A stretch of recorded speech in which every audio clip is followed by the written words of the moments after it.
అసెంబ్లీకి డొమ్మా కొడుతోన్న వైసీపీ ఎమ్మెల్యేల తీరుపై జనం మండిపడుతున్నారు. తమ సమస్యలపై సభలో గొంతు వినిపించని ప్రజాప్రతినిధుల వ్యవహార శైలిని ప్రజలు తప్పుపడుతున్నారు. అసెంబ్లీకి వెళ్లాలని ఎమ్మెల్యేలు భావిస్తున్నా అధ్యక్షుడు జగన్ ఆంక్షలతో అడుగు పెట్టలేని పరిస్థితి ఉంది. ప్రకాశం జిల్లాలో ఓ ఇద్దరు ఎమ్మెల్యేలు ఇలానే మదన పడుతున్నారు.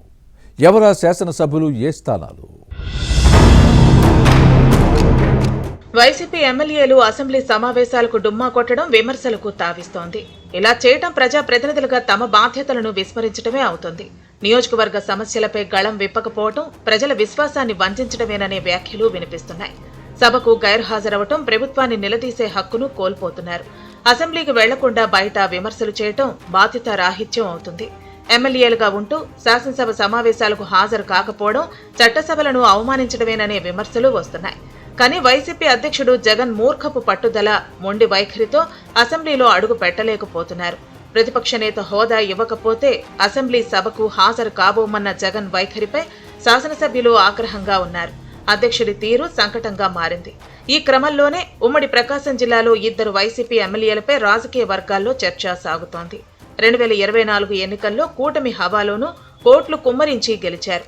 కానీ నియోజకవర్గాల్లో నెలకొన్న సమస్యలను గాలికి వదిలేశారన్న విమర్శలు ఉన్నాయి.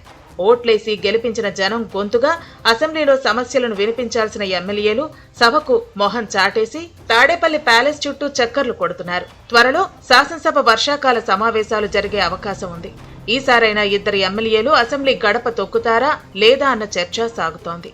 కానీ ఆ అవకాశమే కనిపించడం లేదు. ఉమ్మడి ప్రకాశం జిల్లాలో 12 అసెంబ్లీ నియోజకవర్గాలు ఉన్నాయి. 2024 ఎన్నికల్లో దర్శి, ఎర్రగొండెపాలెంలో వైసీపీ గెలిచింది. గ్రానైట్ వ్యాపారి బూచేపల్లి శివప్రసాద్ రెడ్డి గత ఎన్నికల్లో దర్శిలో నెగ్గారు. ఇందుకు 100 కోట్లకు పైగా ఖర్చు చేశారన్న ప్రచారం సాగుతోంది. ఎర్రగొండెపాలెంలోనూ ఇదే పరిస్థితి ఉంది. కొండపి స్థాన నేత తాటిపర్తి చంద్రశేఖర్ బిల్డర్గా వ్యాపారం చేస్తూ రాజకీయాల్లోకి వచ్చారు. 2019 ఎన్నికల్లో కొండపి వైసీపీ టికెట్ కోసం ప్రయత్నించి విఫలమయ్యారు. దీంతో అప్పటి ఫ్యాన్ పార్టీ ఎమ్మెల్యే బాలినేని శ్రీనివాసరెడ్డికి అనుచరుడిగా పనిచేశారు.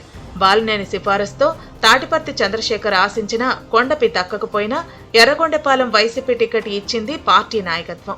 ఉమ్మడి జిల్లాలో వెనుకబడిన ప్రాంతమైన ఎర్రగొండెపాలెంలో కోట్లు ఖర్చు చేసి స్వల్ప మెజార్టీతో గెలిచారు. అసెంబ్లీ సమావేశాలకు బహిష్కరించాలన్న వైసీపీ అధ్యక్షుడు జగన్ నిర్ణయంతో శివప్రసాద్ రెడ్డి, తాటిపర్తి చంద్రశేఖర్ ఇబ్బంది పడుతున్నారు. 2009లో దర్శి కాంగ్రెస్ ఎమ్మెల్యేగా బూచేపల్లి శివప్రసాద్ రెడ్డి ఉమ్మడి ఏపీ అసెంబ్లీకి హాజరయ్యారు. కానీ జగన్ పెట్టిన ఆంక్షలతో ప్రస్తుతం అసెంబ్లీ గేటు తాకే అవకాశం లేకుండా పోయిందన్న ఆవేదన వ్యక్తమవుతోంది. ఇక ఎర్రగొండపాలెం ఎమ్మెల్యే తాటిపర్తి చంద్రశేఖర్ పరిస్థితి మరీ దారుణం. మొదట గెలిచిన ఈ ప్రజాప్రతినిధి అసెంబ్లీలో అధ్యక్ష అని పిలిచే అవకాశానికి నోచుకోలేదు. బడ్జెట్ సమావేశాలప్పుడు ఉభయ సభల సంయుక్త సమావేశంలో గవర్నర్ ప్రసంగానికి హాజరై జగన్తో కలిసి మధ్యలోనే బయటకు వచ్చేశారు. ఇప్పటికీ 5 సార్లు అసెంబ్లీ సమావేశాలు జరిగినా తమ నియోజకవర్గ ప్రజల గొంతును ఈ ఇద్దరు ఎమ్మెల్యేలు వినిపించలేదు. మరోవైపు అసెంబ్లీకి రాని ఎమ్మెల్యేలపై అనర్హత వేటు పడుతోందని ఇప్పటికే స్పీకర్ అయ్యన్న పాత్రుడు, ఉప సభాపతి రఘురామకృష్ణరాజు పలుమార్లు హెచ్చరించారు. వరుసగా 60 రోజుల పనిదినాల్లో సభకు హాజరు కాకపోతే వేటు పడుతుందన్న నిబంధన ఉంది. దీంతో అసెంబ్లీ సమావేశాలు అంటేనే ఈ ఇద్దరు ఎమ్మెల్యేలు హడలిపోతున్నారు. జగన్ మాట కాదని అసెంబ్లీలో అడుగు పెట్టలేక, అలాగని కోట్లు ఖర్చు చేసి గెలిచిన ఎమ్మెల్యే పదవిని వదులుకోలేక ఉక్కిరిబిక్కిరి అవుతున్నారు. కానీ అర్హత నుంచి తప్పించుకునేందుకు అసెంబ్లీ హాజరు పట్టీలో చాటుమాటుగా సంతకాలు పెడుతున్నారు. ఇది విమర్శలకు తావిస్తోంది. మరి వీరి రాజకీయ భవిష్యత్తు ఎలా ఉంటుందో చూడాలి.